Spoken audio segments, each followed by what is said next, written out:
jaruman Kannywood sun ci gaba da ruwan kuɗi a gurin shagalin bikin Halima a Tete, inda aka hango jaruman kamar su Abdul Ahmad mai kwashewa, Aram A Zango, Ado Gwanja, Hadiza Gabon, Maryam Hayya da sauransu dai, kamar yadda za ku gani a cikin bidiyo da hotuna. A sha kallo lafiya. Tare da yau shi Malam Ibrahim Sharukan gidan biki Halima a Tete a Yarwa.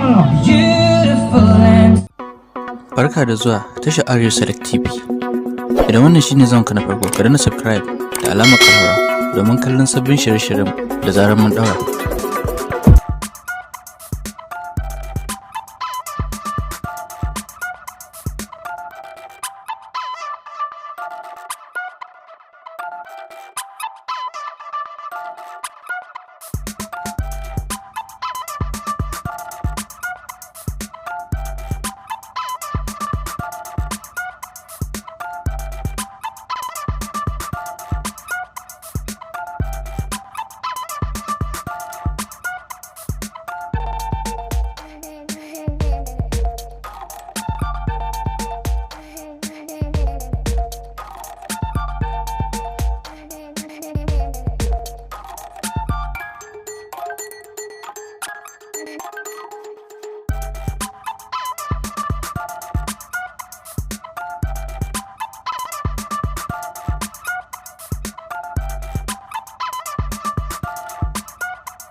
Ku danna subscribe da alamar ƙararrawa domin kallon sabon shirinmu na gaba.